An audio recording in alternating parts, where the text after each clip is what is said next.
Throughout human history, we've made some amazing achievements. We've managed to get to the moon. We created the internet. We found a way to get McDonald's delivered to us in a matter of minutes.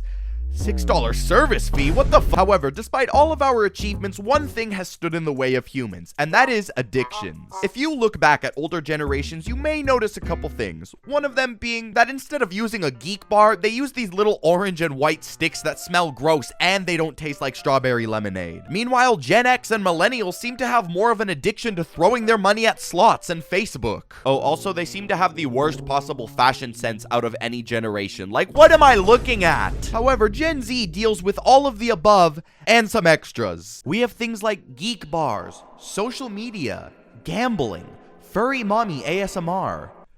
Damn, just me, huh? Now, a lot of people may be curious as to what the reason is. Reading articles and looking through ancient scriptures on why this is the unfortunate truth. And honestly, the answer is not that hard to find. It's just that everything nowadays is a lot more easily accessible. Social media is an addiction to so many people, I'm assuming, because it almost acts as a quick way to get rid of any boredom instantly. Are you bored waiting for something? Open TikTok. Are you waiting in the line at a restaurant? Open Instagram Reels. Is Grandpa's memorial boring?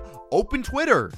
Shit, okay, maybe don't ever do that in public. I think that being addicted to your phone is something that Gen Z struggles with the most because we've grown up with it pretty much by our side. Come on, I can watch movies, YouTube, listen to music, watch Russian car crashes whenever I want, and you expect me not to be hooked onto it? You want me to put down my phone and read a book like Lord of the Flies? Smell you later. I'm gonna go watch 3 hours of Zach D films. But I mean, come on. I'm different from the rest of these chuds, these plebeians. I don't have a problem with my phone. I can put it down whenever I want. Is what I said until I looked at my screen time. The amount of shame that I felt when I opened up my weekly screen time is hurtful to my soul. I expected 18 hours a week. Hell, maybe even 24. I was not expecting over 50 hours. What the fuck am I doing in this time? That's over 2 days. 16 hours a week on YouTube. 8 hours on TikTok. That's an entire work shift. In that time, I could have been employed at Walmart or something. Instead, I was just watching... I don't even remember. See, not being able to let go of your phone obviously isn't great. You know what, I'm coping, it's pretty bad. But I would much rather that than have a crippling problem and have my lungs stop working. Think of nicotine. It's so much easier to access now than it was 70 years ago. Picture this, it's 1955 and you're craving a fix. However, your dad is too busy yelling at your mom for, I don't know, existing. So you can't just steal one from him.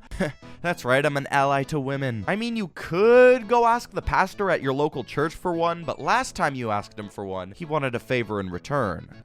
Ew, what the fuck? So at that point, you're pretty much out of options. However, if you're a 10-year-old in 2025, all you have to do is go to the bathroom when you're in the middle of math class. Things like geek bars and other disposables have become so much easier to access due to there being a higher demand for them. Although not being directly marketed to children like a Cartoon Network commercial break, it uses a different lucrative way to appeal to the youth. You know, the best example that I can give is the various flavors that they offer. From Miami Mint to Orange Creamsicle, every flavor under the sun exists. Like, imagine you're 5 years old and told that if you breathe this thing in, you're gonna get the best tasting blue raspberry of your life. It's almost like breathing in candy. Also, take a look at how bright and appealing these colors look.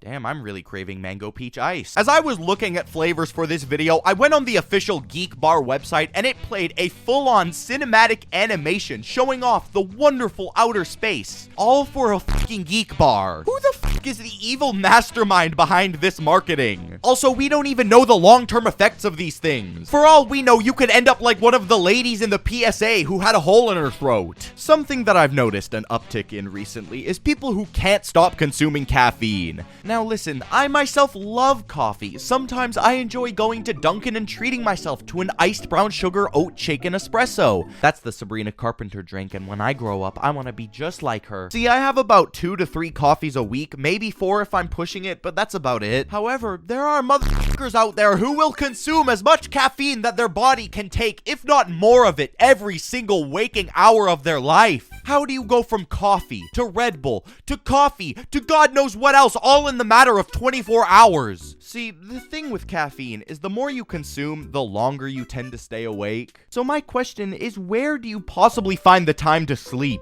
Like, it can't be healthy sleeping for like 4 hours and waking up every morning to consume multiple coffees just to keep you going. Okay, if I don't get like 6 hours of beauty sleep at least, I turn to a bit of a meanie weenie. However, for these caffeine consuming individuals, missing out on one day is crucial to not becoming the president of being a dick. Also, it can't be that healthy having upwards of 5 Red Bulls a week. Your liver will turn to Chernobyl. I think caffeine is perfect in moderation, especially if you use my GamerSupps code for 10% off. Let's go get that guy over there.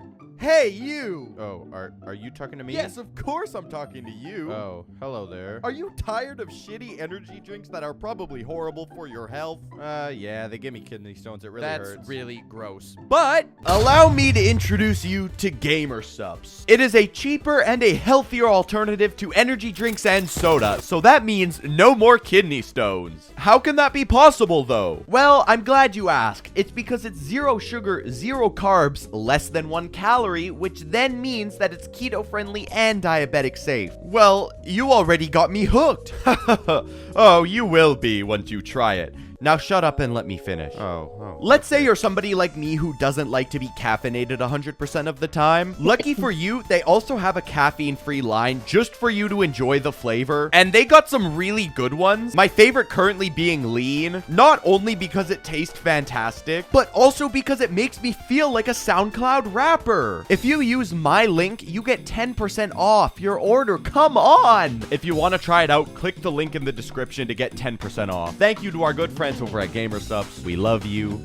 And now, back to the video. Finally, we've reached the end of the line. One of the most dangerous, treacherous bosses out there. OF addiction. This not only damages your mind, but your wallet as well. Honestly, why do people spend money on this? It's literally free everywhere. I don't understand the mentality of dropping thousands of dollars and buying luxury gifts for a girl, knowing damn well she's talking to 4 other 50-year-olds the exact same way. It could be a loneliness thing, or more likely, it could be an underlying addiction. This is probably one of the most damaging ones that you can struggle with, and I don't really think it's talked about enough, you know, apart from doing crack under a bridge, but that's a conversation for another day. This is such a slippery slope because a lot of people who fall victim to this get hooked on it when they're younger, and they may not realize that they're developing a problem. And let's just say that you are aware that you have a problem. You may not even reach out for help because you think it's embarrassing. The effects on what this can do to your brain over time is so dangerous because it has the potential to change the way that you can view people around you. And that's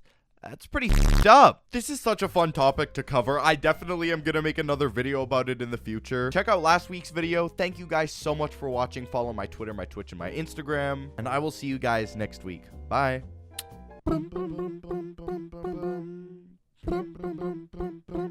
Don't you